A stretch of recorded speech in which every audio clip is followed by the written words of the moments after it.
Hey everyone, ready to step into the factory of the future? I'm ready. Let's do it. Today's deep dive is all about how AI is revolutionizing manufacturing. And we're not just talking about robots welding stuff. We're going deep into the world of large language model, or LLMs, as the cool kids call them, and how they're going to completely transform how things are designed, made, even how people are trained. It really is amazing to see. I mean, the speed at which this technology is advancing, it's incredible. And it's not just little improvements here and there.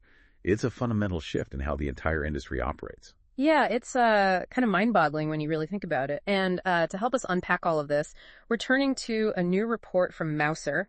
They're a global leader in electronic components distribution, so they're right there in the thick of it. They're not just, theorizing about this stuff. They're seeing it happen firsthand. Right, they're living it. Exactly. So, okay, let's break it down. What exactly are LLMs and generative AI? And more importantly, why should we even care? Okay, so imagine giving a computer a crash course in human language and then just unleashing its creativity. That's essentially what LLMs are all about. They can process massive amounts of data and then use it to understand and generate things like designs, plans, even solutions. Whoa. Okay, so they're problem solvers now. Yeah, think of it like this.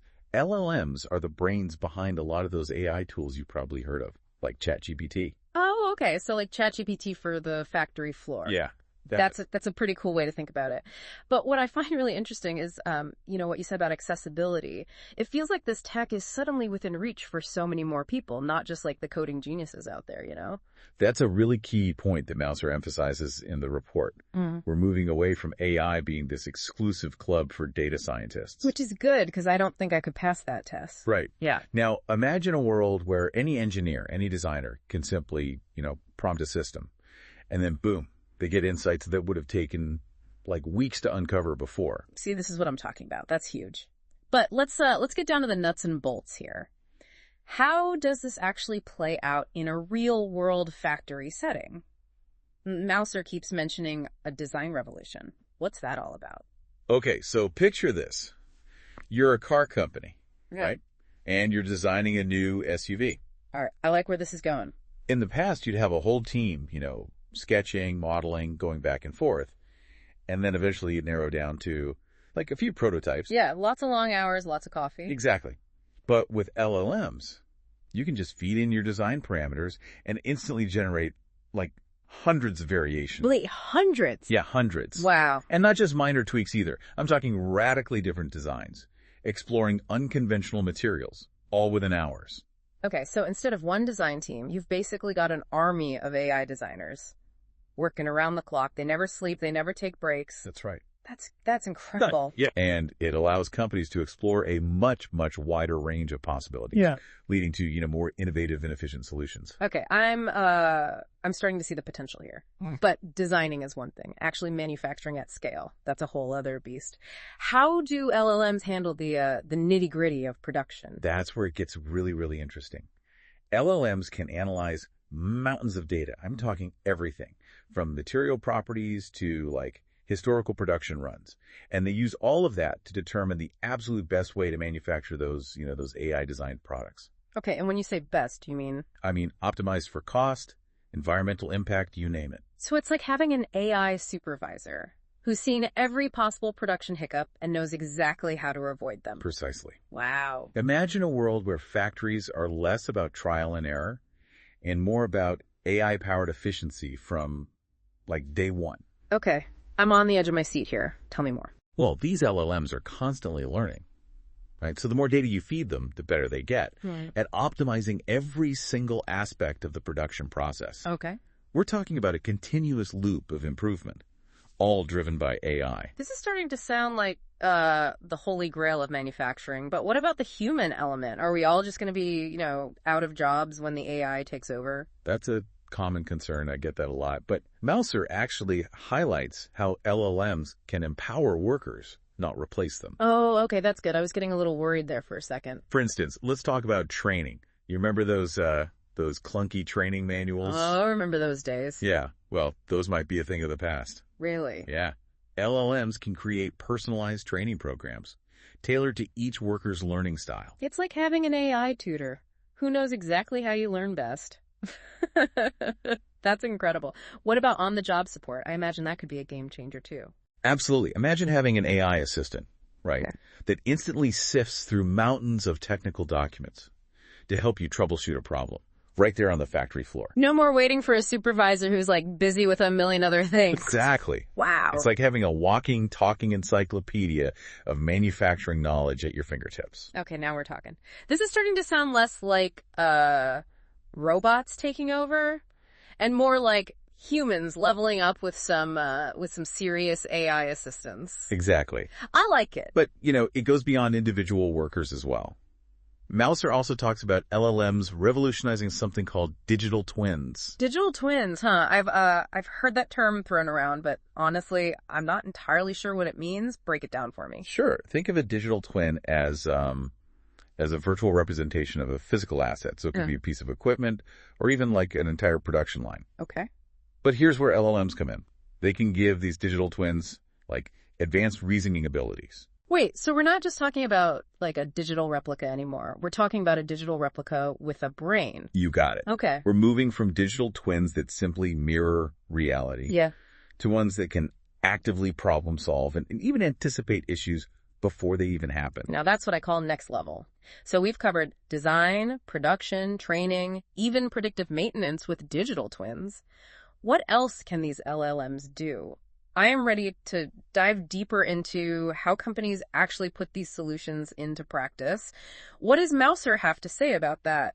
This all sounds incredibly powerful, but I imagine getting started with LLMs could feel like overwhelming for some companies. Like, where do you even begin? Well, Mouser is very clear on this. It all starts with your data. That makes sense. Data is the lifeblood of AI, right? Exactly. You got to feed the AI beast. Yeah. But it's not just about having, mountains of data. It's about having the right data organized in a way that LLMs can actually use. Right. Mouser really emphasizes the importance of collecting and structuring all that valuable manufacturing data that companies are already sitting on. So it's like, before you can bake a cake, you need to make sure you've got all the ingredients prepped and measured out. I like that analogy. You need the right ingredients and the right amounts for the recipe to work. And speaking of recipes, Mouser also stresses the importance of customization when it comes to LLMs. Customization? You mean we can't just like download an LLM app and call it a day? Off-the-shelf AI solutions are great for, general tasks. But to truly unleash the power of LLMs for manufacturing, you need to tailor them to your specific needs. Okay. Mouser talks about building custom vector databases. Think of them as like specialized libraries that make your AI incredibly efficient at finding the right information for your particular industry or even your specific factory floor. Okay, so walk me through that. Let's say I'm a company that manufactures high-end bicycles. What would my vector database look like?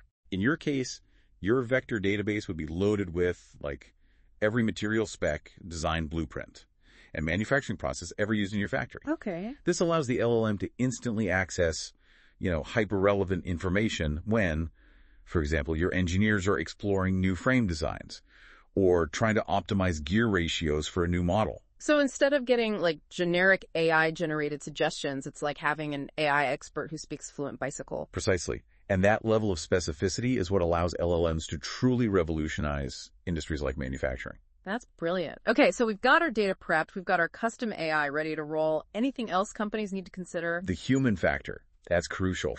Mouser repeatedly emphasizes the need to train employees on how to use these powerful LLM tools effectively. It's about humans and machines working smarter together. Right, because even the most sophisticated AI is useless if no one on the team knows how to operate it. Exactly. It's about empowering your workforce, not replacing them. Teaching them how to leverage these tools to be more efficient, more creative, and ultimately more valuable to the company. So it's about equipping your team with these AI superpowers and then getting out of their way. That's a great way to put it. Now, there's one more critical point that Mouser brings up. They encourage companies to think long and hard about data security and building their own private LLM systems. Okay, now let's unpack that. Why go private? Isn't it easier and cheaper to just use a third-party AI platform?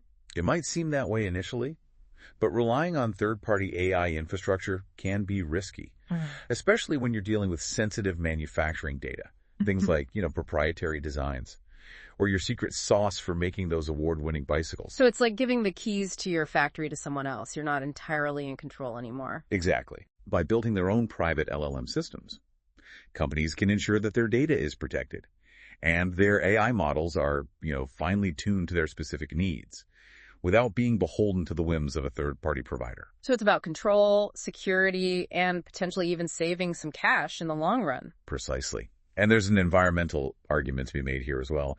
Mouser points out that private LLM systems can be designed with energy efficiency in mind, potentially reducing the carbon footprint of all this AI-powered innovation. Now, that's a win-win for everyone. Okay, so for those companies that are still on the fence, what's the key takeaway here? Why should they care about LLMs? What's the big so what? The so what is that we're on the cusp of a manufacturing revolution. And the companies that embrace this technology will be the ones writing the rules of the game. Mm-hmm. LLMs and generative AI have the potential to make manufacturing faster, more efficient, more sustainable, and more innovative. It's not just about keeping up, it's about leaping ahead. It's about not just surviving, but thriving in this new era of AI-powered manufacturing. So it's not just about evolving, it's about evolving strategically, right? It feels like the stakes are higher than ever before in the manufacturing world. Absolutely. The pace of change has always been, rapid in manufacturing. Mm-hmm. But with LLMs and generative AI, it's like hitting hyperspeed. Okay, so for all our listeners out there, the engineers, the business leaders, the folks on the factory floor, basically anyone who's ready to grab the wheel and, steer their company into this exciting AI-powered future, what's the one big takeaway you want them to walk away with from this deep dive? That's a good question. I'd say this. Don't just think of LLMs as like another tech upgrade or a way to just, automate a few tasks here and there. Uh-huh. This technology represents a fundamental shift in how we approach manufacturing, Okay. It's about embracing the power of AI to not just do things differently, but to do different things entirely. I like that. It's about unlocking levels of creativity and efficiency that we haven't even dreamt of yet. It's about understanding that the factory of the future isn't a place devoid of humans, but a place where humans and machines collaborate, where human ingenuity is amplified by the incredible power of AI. Exactly. And what's truly exhilarating is that, we're just at the very beginning of this journey. Right. The companies that are willing to dive in now, to experiment, to iterate, and to push the boundaries, those are the companies that will define the future of manufacturing. It's an invitation to not just witness the future, but to build it. Couldn't have said it better myself. Well, there you have it, folks. A glimpse into the future of manufacturing, powered by the incredible potential of large language models. A huge thanks to Mouser for the insightful report and for giving us a peek into what's possible when we combine, human ingenuity with the power of AI. It's an exciting time to be in manufacturing, that's for sure. Absolutely. And for everyone listening, we want to hear from you. What are your big ideas for how LLMs can transform your industry? Head over to our website or find us on social media, and let's keep this conversation going. Until next time, keep learning, keep innovating, and keep diving deep.